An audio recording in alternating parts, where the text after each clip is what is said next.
Want to know whether you're a rookie or a pro when it comes to Rise of Kingdoms gameplay? Well, stick around in this video because we cover some of the more common mistakes that people make in the game, and we're getting started right now. What is going on, Rise of Kingdoms fans? Wispy here, and if you like guides that help you optimize your account and dominate your enemies in the open field, then consider subscribing because we cover that a lot here on the channel. Now, rookie mistake number one is most players are not traversing and moving around the map in an optimal way. They are being very inefficient. What they'll usually do is they'll just drag and drop. Say I need to go to this city right here. All right, 1 minute and 36 seconds. Let me go ahead and drag and drop right next to the city. 1 minute and 9. Now, I know that took me a couple seconds and it's a little bit closer, but you still see the significant difference, okay? So you want to take advantage of your alliance technology. You get this 7% over here. You get 15% right here. So you want to take advantage of your territory because you get that march speed bonus. I know a lot of people will be like, well, what if we don't have territory in that area that I'm trying to go? Like a prime example, this would be during KVK when you're entering a new zone. Well, a little pro tip for you. What a lot of kingdoms do is they'll have their top T5 players from each alliance that is supposed to have territory in the new zone. They'll join the alliance that's supposed to take the pass, and then once the pass is taken, they'll random teleport until they enter the new zone.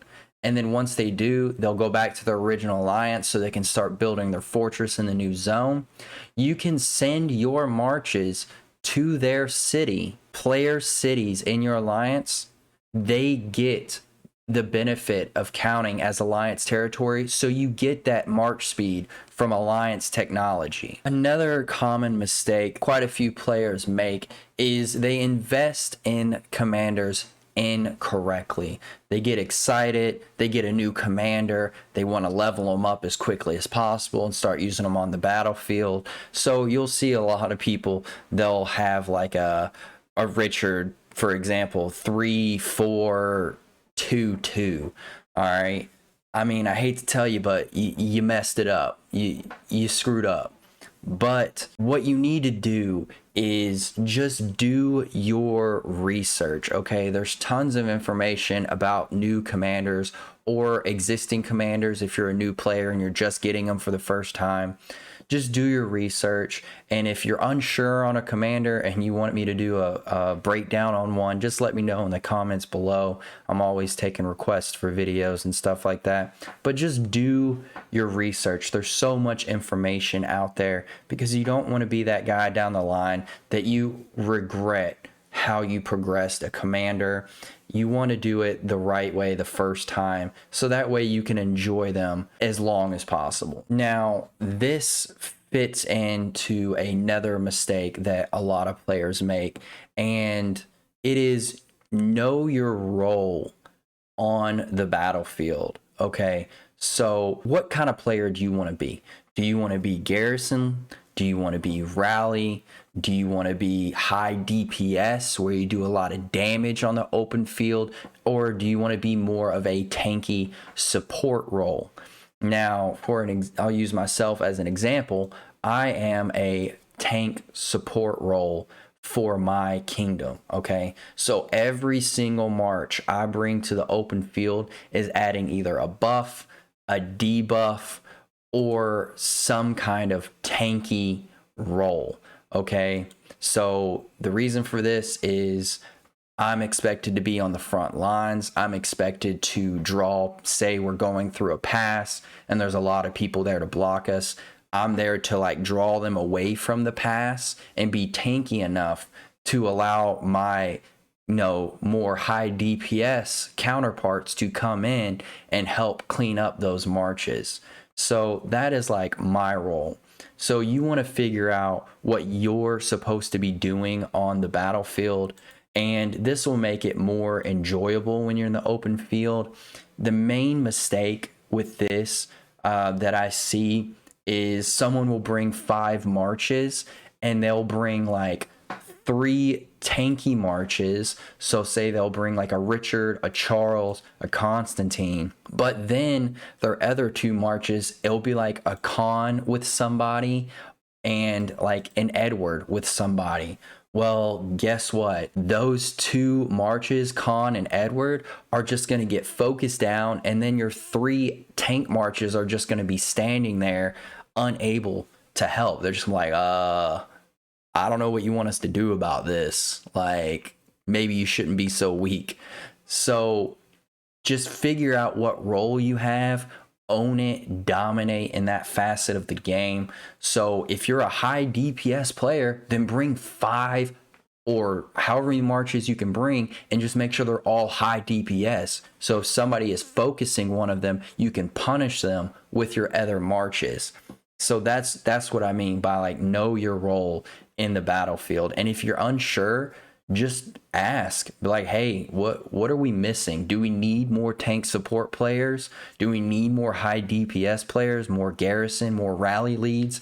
Like just ask. You know, they'll let you know. And plus it'll make you look better because you are taking the initiative of like, hey, I'm a team player. What should I be to give us this success? Because at the end of the day, it's all about those W's, baby. You want to win, and you want to win all the time. All right. And this is one way to step in that direction of knowing what you're supposed to be doing on the battlefield. Now, another mistake that I see a lot of people make is farming. Okay. They're not farming in the most optimal way. And I don't mean this as like they're not sending out their gatherers, they're not, you know, farming like normal.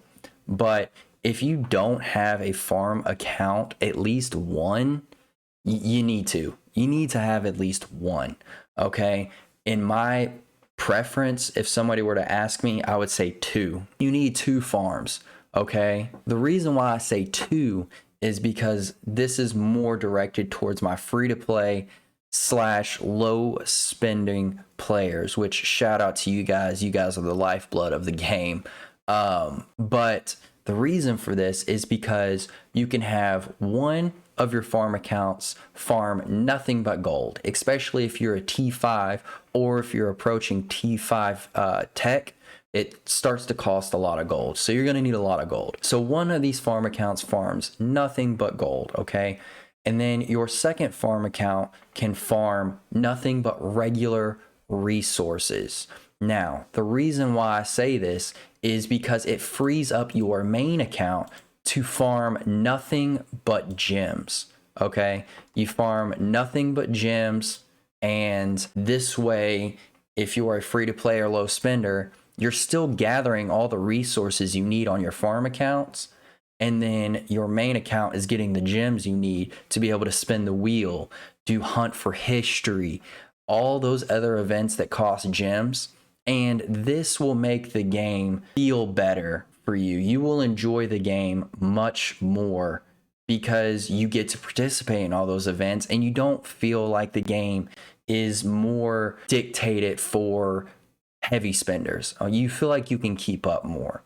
So this is how you should approach farming. Now, if you enjoyed the video and you found it informative, drop a like. Don't forget to subscribe so you don't miss any of our future uploads. Also, check out some of our other videos. I have a couple above me. Until next time, I'm Wispy Gaming. I'll see you guys in the next video.